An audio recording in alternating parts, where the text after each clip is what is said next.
Guys, hello. We are back for another week of the wedding frame.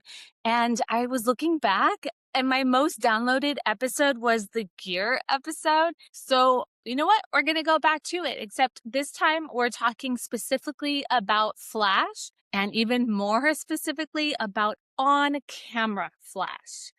I know there's a whole debate about whether you do off camera lighting or not. But just so you all know, I only use the speed light on my camera for wedding days. And I want to get into the reasons why I do that and what the benefits would be of just using the on camera flash. And don't get me wrong, off camera lighting is beautiful. It has a huge place in editorial and commercial work. It allows photographers to shape light instead of simply responding to it. But on camera flash has as much professional history behind it. And if you look at the world of documentary photography, some of the most iconic images ever made were created with direct flash mounted right on the camera.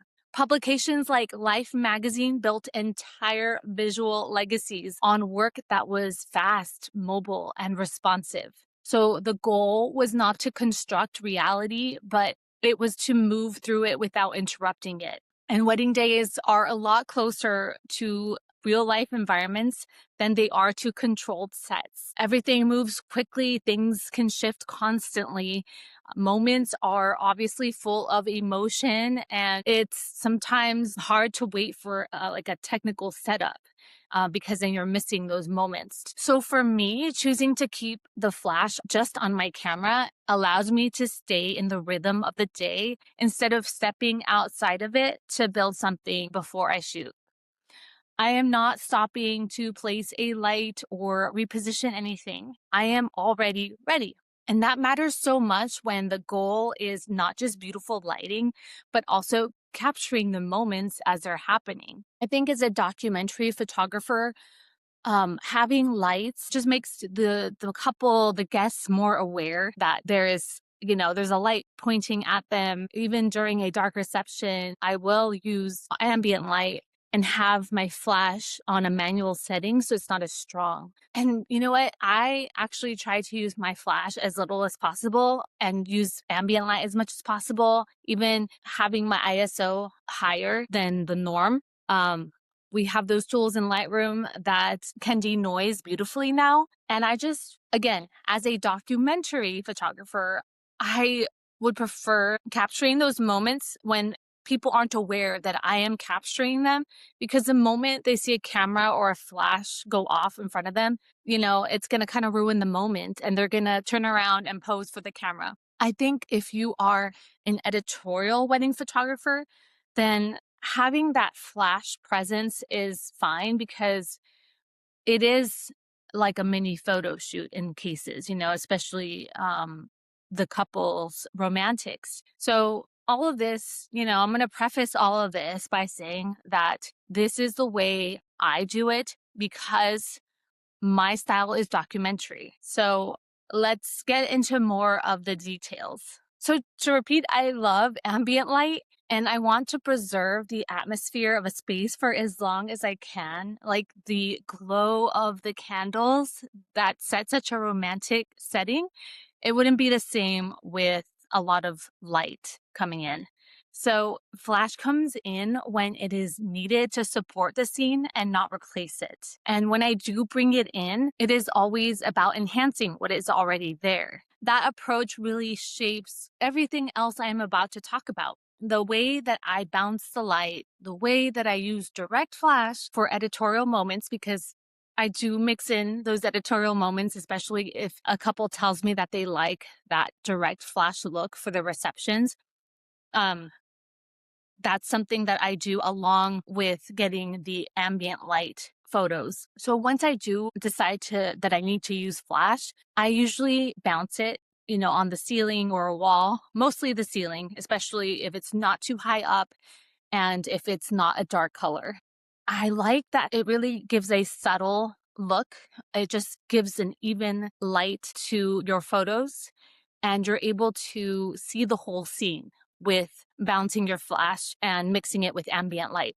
The cool thing about bouncing is that it can be pretty flexible. Even small changes in the angle, it totally changes how the light falls. If you tilt it slightly up or maybe a little behind you, suddenly the faces are illuminated differently. It's really something that you have to play with. I care about how faces are illuminated more than anything else. I want my couples and their guests to look their best in photos, and that means not having harsh shadows on their faces. So whenever I can get the angle right to where it really has a soft light on their face and it's even, then I'm very happy with that. Oh, and if you guys were wondering, I should have mentioned this at the beginning, but the flash that I use is a Godox V1 Pro, and I really, really love it. And all I use it with is with the diffuser that it comes with, that round diffuser, and it just sits on my camera. All right, so once I've got a feel for the space, one of the next things I start thinking about is how to actually control the flash so it plays nicely with the environment. And that's where the whole manual versus ETTL conversation comes in. So ETTL is like the default. It's just the camera deciding the power of the flash for you. I think that's really great for weddings because your distance is always changing. I do put it on manual when so I put it on like the weakest setting, and then I use a lot of light that's, still present so that I'm controlling, if the light changes, I'm controlling it with my ISO. The flash isn't changing its power. And, the techniques that I use for flash really depend on what my couples want, what the scene is like in that moment. I'm truly just deciding on the spot what technique I'm going to use for that moment of flash. But when I'm working fast, like on a dance floor, ETTL lets me stay reactive. I don't have to constantly tweak anything. I just let it respond, and it's usually really accurate.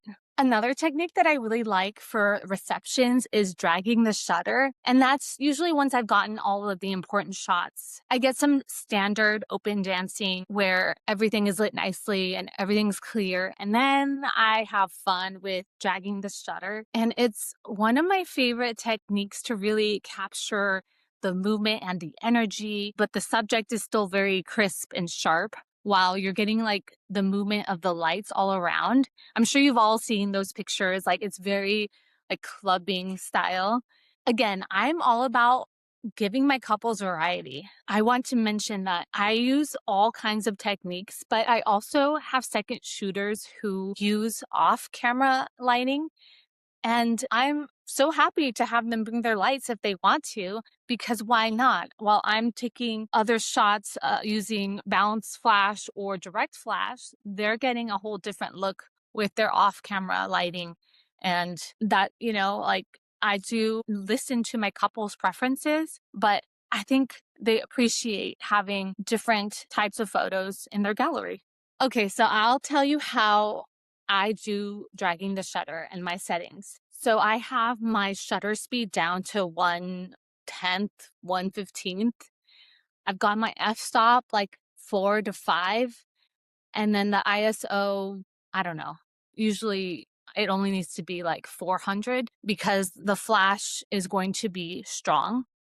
And you have to be close enough to the subject. Now, you don't have to be right in front of them, but you can't be too far because the flash has to reach them in order to freeze the subject.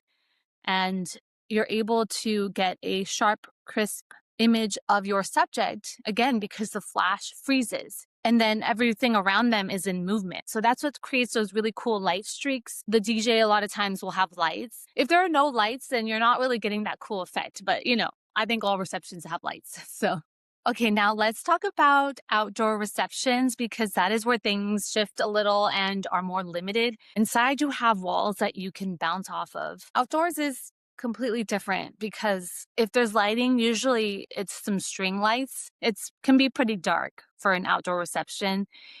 And I do appreciate in that scenario when there are lights, either from the videographer or from my second shooters. But even when there are no external lights, but just the string lights, then that is where I definitely crank up my ISO. I have a mirrorless Canon camera. The R6, the R5, they are known for doing well in low light. So again, that is something to consider. Because that is the case for me, I use a higher ISO along with my flash. Sometimes, I don't know if you've been in a situation where it's been so dark that your camera is having a hard time even tracking any kind of subject. In that case, it's good to have your ISO a little higher because bringing in a little bit of that ambient light, even if it's, minimal, will help your camera hone in on a subject. But a lot of times, I do use direct flash. Yes, you're losing the environment of the outdoor reception because when you do use direct flash, everything around is kind of pitch black except for the subject, the couple, the guests. So I don't know. Again, I just play with it. And also using direct flash is a better way to get natural skin tones. There are times when a DJ's lights will cast a green or a purple or a red light on everyone who's dancing. And I will capture those as is, but then I'll switch to direct flash because that will automatically make the skin tones the correct color as opposed to that color cast coming off from the lights. All right, before we close out this episode, I just want to touch one more time on the fact that some photographers feel that they must adopt off-camera flash, not because their storytelling requires it, but because the industry rewards the appearance of technical authorship. I mean, others lean heavily into lighting as a marker of advancement, sometimes unintentionally reinforcing the idea that complexity equals quality.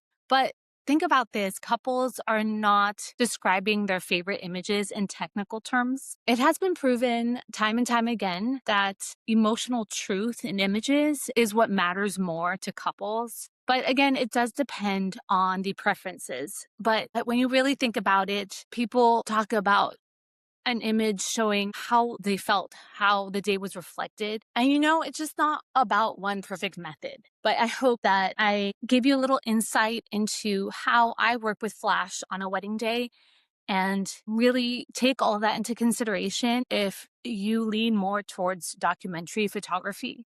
If you want to learn off-camera lighting, then that's another tool in your pocket that could only be helpful. But I don't want you to feel like you're less than anybody else because you don't use the off-camera lighting. There's room for all of us, including those who lean more towards natural light like I do. Thank you guys so much for listening, and I'm really excited to talk to you again next week. Bye.